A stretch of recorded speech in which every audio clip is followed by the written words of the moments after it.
अस्सलाम वालेकुम क्लास। इस लेक्चर में हम देखेंगे कि हमारे पास जो फंक्शन है वो क्या होता है। तो उसके लिए हम सबसे पहले एक एग्जांपल लेते हैं। फॉर एग्जांपल अ फंक्शन हमारे पास ये f है, a टू b एक मैपिंग है, a टू b हम सेट्स ले रहे हैं। तो a के अंदर हमारे पास एलिमेंट्स पड़े हैं 1 2 3 और b में x y z। 1 x पे जा रहा है, 2 y पे जा रहा है, 3 z पे जा रहा है और मैंने कहा है कि this is a function. Next मैंने एक एग्जांपल ली, उधर मैंने कहा कि हमारे पास function f a to b है और हमारे पास जो है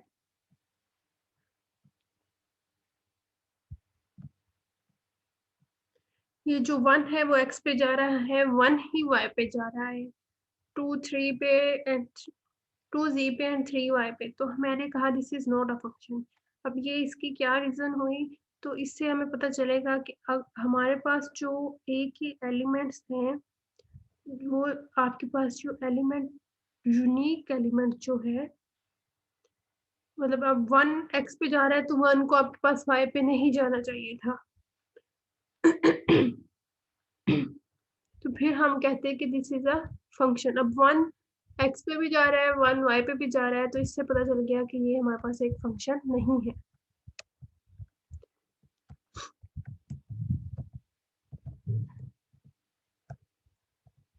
तो इससे पता चला इसकी डेफिनेशन का, if the variable y depends on a variable x।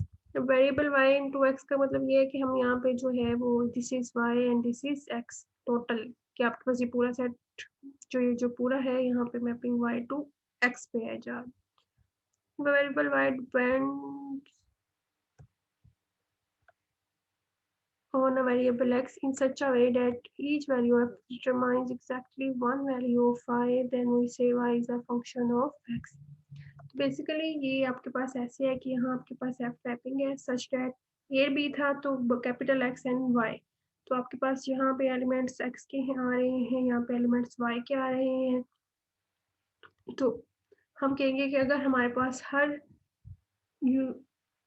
मतलब आपके x की हर वैल्यू के लिए एक यूनिक वैल्यू y की हो, तो हम कहेंगे कि वो आपके पास क्या है, फंक्शन है। फॉर एग्जांपल हम जो फंक्शन है इसको रिप्रेजेंट कर सकते हैं टेबल्स की फॉर्म में, ग्राफ्स की फॉर्म्स में, फॉर्मूलाज की फॉर्म में और वर्बली। तो न्यूमेरिकली जैसे अब 1 हमने टेबल की फॉर्म में किया तो आपके पास ये x है, 1 है तो हमने कह दिया जो टेबल है तो उसमें जो आपके पास y की value y equal to F of x, जो कि मैं x ही ले रही हूँ, y इक्वल टू x ले रही हूँ, तो 1 के लिए 1 देगा, 2 के लिए 2, 3 के लिए इसी तरह सो ऑन। तो ये मेरे पास एक टेबल की फॉर्म में आ गई। अगर मैं इसको बोलूँ हमारे केस में y equal to F of X एक स्ट्रेट लाइन, ये y इक्वल टू एक्स ये हमारे पास एक ग्राफिकली आ गई। सिमिलरली उससे नेक्स्ट हमारे पास ये फॉर्मूला की मदद से कि अगर हमारे पास I करंट है, V वोल्टेज है, तो current is directly proportional to voltage. तो ये हमारे पास जो कांस्टेंट है R इज द कांस्टेंट, तो अब आपके पास ये I जो है इक्वल आ गया VR के, तो हमारे पास ये R is the independent variable and I is the dependent variable which depends on the values of R। तो ये भी हमारे पास एक फंक्शन बन गया है। और वर्बली हम कह सकते हैं कि current is directly proportional to voltage. तो ये हम वर्बली बता रहे हैं फंक्शन को। नेक्स्ट है फंक्शन यूनिक आउटपुट विद, तो हमारे पास जो f है वो यूनिक आउटपुट देता है with the unique input. x input है and output would be f of x। y equal to F of X है तो y हमारे पास डिपेंडेंट वेरिएबल है and x is the independent variable. इसको हम ऐसे भी लिख सकते हैं y equal to X square, तो आपको जो पैराबोला फॉर्म आ रही है इसकी। नेक्स्ट अगर एग्जांपल देखें तो x 0 1 2 3 y 3 4 -1 एंड 6। तो f ऑफ 0 के लिए 3, f ऑफ 1 के लिए 4 एंड इस तरह सो ऑन हम जा रहे हैं। सिमिलरली फॉर द एग्जांपल 2 अगर हम देखें तो y equal to 3x square minus 4x plus 2y equal to f of x। तो f ऑफ x आपके पास ये आता है और x इक्वल टू 0। तो x की वैल्यू 0 रखते हैं तो f of 0 is 2, for x equal to 1 आपके पास ये आ जाएगा f ऑफ 1 3 -4, तो f 1 इज 1। तो ये सिंपल x की वैल्यूज के कॉरस्पॉन्डिंग y की वैल्यूज निकाल रही है। ये आप लोगों ने फंक्शन को पहले भी देखा होगा।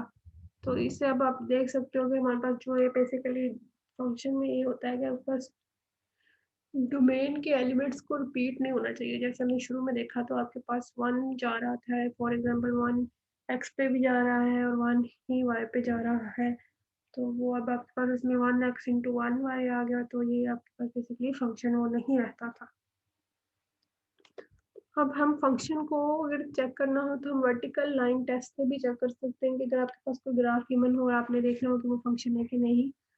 तो फॉर एग्जांपल अगर हम एग्जांपल लें x के plus Y square equal to 1, तो हमें पता चल रहा है कि एक सर्कल बनेगा, सर्कल ऑफ रेडियस 1।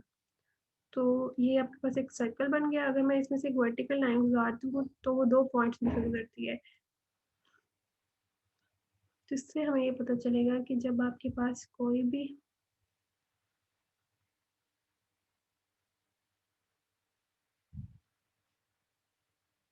जो है वर्टिकल लाइन वो 2 पॉइंट से गुजर रही है तो वो फंक्शन नहीं होता। सिमिलरली जो नेक्स्ट ग्राफ है इसमें से अगर वर्टिकल लाइन गुजारे तो एक ही पॉइंट में से गुजर रही है तो दिस इज अ फंक्शन। ठीक है, तो इससे पता चला कि आपके पास जो वर्टिकल लाइन टेस्ट है वो ये कहता है कि कर्व के कोई भी ऐसी curve in the X Y plane is the graph of some function F if, कि वो किसी भी फंक्शन का ग्राफ तब होगा कि अगर आप if and only no vertical line, अगर आपके पास कोई भी वर्टिकल लाइन आप उस ग्राफ में से गुजारते हो तो वो एक से ज्यादा पॉइंट में से नहीं गुजरती, तो हम कहते हैं कि वो जो कर्व बन रही है वो किसी फंक्शन का ग्राफ है। अदरवाइज ऐसा नहीं होगा कि वो हमारे पास जो है फंक्शन बन जाएगा, 2 पॉइंट्स पे कट हो जाएगी।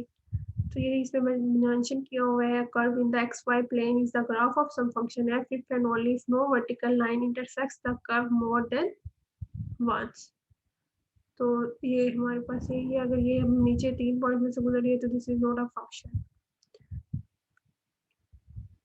नेक्स्ट हमारे पास एब्सोल्यूट वैल्यू एक फंक्शन होता है। एब्सोल्यूट वैल्यू फंक्शन होता है कि आपके पास अगर कोई भी एक्स है उसका मोड लो तो आपके पास पॉजिटिव वैल्यू आएगी एक्स, अगर X greater than equal to 0 होगा, और नेगेटिव एक्स आएगा अगर एक्स लेस देन 0 होगा।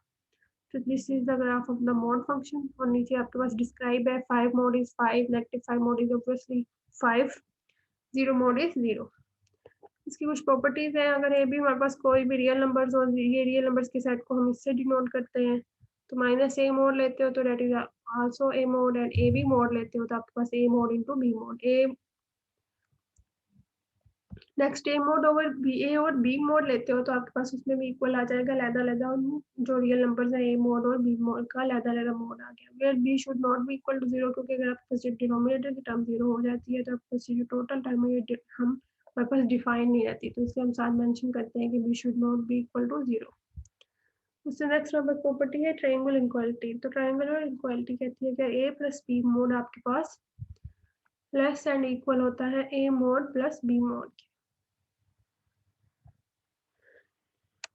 नेक्स्ट एक फंक्शन होता है piecewise defined function. Piecewise defined function करता है कि आपके पास y equal to F of X 0 होगा अगर x लेस देन -1 होगा, और ग्रेटर देन इक्वल टू 1 के लिए आपके पास ये x ही आएगा, और जब x की वैल्यू बिटवीन -1 टू 1 होगी तो आपके पास जो ग्राफ होगा फंक्शन का that would be 1 minus X square square root. ये इसको अगर हम ग्राफिकली देखें तो ये पीस वाइज फंक्शन का एक आपके पास वो नोशन है कि वो किसी भी टाइप का जो फंक्शन जो हमारे पास ऐसे डिफाइंड होगा 3-4 पीसेस में या 1-2 पीसेस में, उसको वो पीस वाइज डिफाइंड फंक्शन कहेंगे। तो अगर ग्राफिकली देखें तो एक्स लेस देन नेगेटिव के लिए y की वैल्यू 0 आती है। हमें पता है x के ऊपर आपके पास जो y है 0 है, तो ये आपकी वैल्यू ये -1 टू 1 और ये 0 आ रही है। दूसरा आपके पास है x ग्रेटर देन 1 के लिए x आ रहा है, तो ये that would be a straight line, तो ये ऐसे। अब तीसरी आपके पास चीज है कि x नेगेटिव 1 और 1 के लिए आपके पास एक जो है वो सर्कल बन रहा है। सर्कल कैसे, क्योंकि y आपके पास आ रहा है 1 minus X square square root, ये मेंशन है आपके पास। तो हमें पता है कि अगर हम इसका स्क्वायर ले तो ये बन जाएगा X square plus Y square equal to 1, तो ये एक सर्कल बनेगा, लेकिन हमने जो लेना है वो लेना है -1 टू 1 के दरमियान, तो ये ऐसे आ जाएगा। क्योंकि अगर आप पूरा सर्कल इंक्लूड करते हो तो वो वैसे भी फंक्शन नहीं रहता, तो ये इसका एक हिस्सा ही आएगा उस जो उसी डोमेन में हमारे पास है।